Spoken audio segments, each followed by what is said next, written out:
Le révérend, à bord de sa Range Rover, il a troqué sa soutane pour une tenue plus décontractée et se rend dans l'une des salles de sport les plus huppées de la ville d'Abidjan. Coach, comment tu vas? Très bien. Content de te voir, ouais. Très bien. Et la semaine, tu commences bien? Ah, grâce à ça. Cultiver son esprit, mais aussi son corps, est une nécessité pour Raoul Wafo. Il ne déroge jamais à ses séances de sport régulières. Si le corps lâche, les rêves s'envolent. Hein. On dit au revoir, on ne parle plus que de vous au passé. Donc il est important d'entraîner le corps. Le révérend ne réchigne pas cette fois-ci à inverser les rôles et à se faire guider par le coach des lieux. Même au sport, sa réputation le poursuit et il arrive que son coach sportif lui demande des conseils. Mais il peut arriver que j'arrive en salle de sport et qu'il ait un problème sentimental. Un problème par rapport à lui, ses perspectives de développement. Et là, les machines ne peuvent pas le lui dire. Donc on a un très bel échange. Pendant qu'il me booste physiquement, je le remonte spirituellement, moralement, mentalement. Après l'effort, il se rend donc dans le quartier du Vallon à Cocody, dans l'une de ses nombreuses entreprises. Une société immobilière, la dernière née de son portefeuille d'investissement. Car Pasteur n'est qu'une petite partie de ses activités. Le révérend est un homme d'affaires et il garde toujours un œil sur son business. Tiff. Hey, salut, ça va? Pour l'accueillir, ses deux associés, par ailleurs fidèles de son église. Des fidèles avec qui il a décidé de se lancer dans cette aventure entrepreneuriale. Après les avoir écoutés, il a mis la main à la poche pour financer leur projet à hauteur de plusieurs millions. Un programme immobilier. Comme à chaque fois, Dieu n'est pas très loin. C'est le dernier né de l'intelligence divine qu'on déploie pour participer au développement social. Et donc, eux, ils ont eu l'idée. Ils m'ont approché, on a discuté, on a prié. Et j'ai vu que c'était quelque chose de bien. Et pour arriver là où on est, ça en est à plus de 400 millions d'investissements. Sur cette carte, le révérend Wafo constate avec satisfaction que 31 maisons sont déjà sorties de terre sur les 78 qui doivent être construites par l'entreprise. Ces deux associés ont su profiter de son expérience d'entrepreneur à succès pour mener à bien ce projet. Cependant, pour le révérend, ces réussites ne sont pas de son seul fait. Vous ne pouvez pas réussir dans le domaine des affaires sans être accompagné par une main invisible. Soit elle est obscure, soit elle est lumineuse. Nous avons choisi d'opérer avec la lumière, c'est-à-dire de marcher avec Dieu. C'est cette lumière qui a poussé Raoul Wafo, le businessman, à embrasser la carrière de pasteur, mais aussi de coach. Objectif, partager les chemins de la prospérité. Aujourd'hui, comme ses deux associés, ceux qu'il coach ont le privilège de bénéficier de son expérience. Mais ce n'est pas tout. Donc, en tant que coach, je donne un conseil, je discerne dans le monde spirituel où est la racine du problème.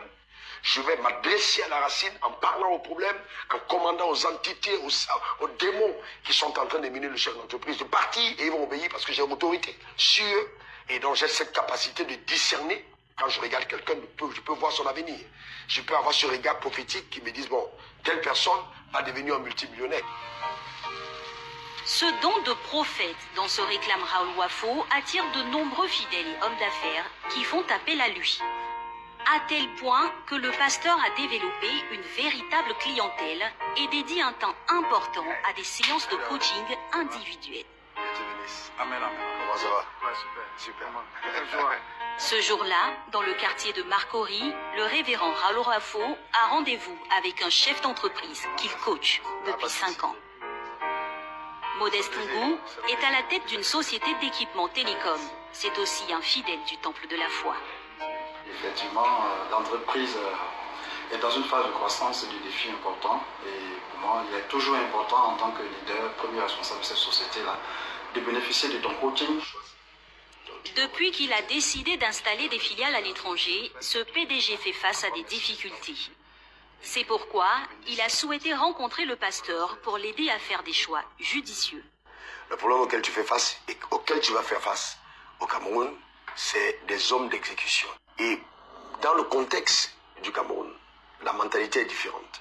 Surtout quand tu es absent en tant que leader. Il faut savoir jusqu'où tu vas déléguer aux personnes que tu vas choisir sur place. Le révérend s'appuie sur son expérience de chef d'entreprise et sur son vécu pour orienter son fidèle. Une expérience, d'après lui, beaucoup plus précieuse et lumineuse que toutes les théories défendues par les coachs de développement personnel. La majorité des coachs, qu'est-ce qu'ils font? Ils vont lire John Maxwell, ils vont lire X, Y, etc. Ils vont prendre des formules, ils vont te les donner. Quand je parle de stratégie, c'est que moi-même, personnellement, par exemple, le terrain dont il parle, j'ai une entreprise là-bas qui se développe aussi. Nous connaissons la mentalité, il y a des choses auxquelles on a été confrontés avant. Il y a des conseils qui sont donnés par expérience. Car à la différence des coachs de développement personnel, l'homme de Dieu ne se contente pas d'un simple discours. Il va beaucoup plus loin, jusqu'à entrer dans le mysticisme. Il y a d'autres qui sont bloqués en certains paliers. Ils peuvent bloquer parce qu'au village, il y a eu un sort qui a été lancé. Parce qu'il y a des concurrents qui sont allés voir des féticheurs pour empêcher que l'entreprise ne croisse. Et on peut discerner justement qu'à ce niveau, ça n'a rien à voir avec l'attitude du leader, mais ça a tout à voir avec un blocage au niveau spirituel. Et là, la prière intervient. Et ça, justement, le bonus que nous avons dans ce type de coaching, la prière intervient pour débloquer justement la chose dans le monde spirituel.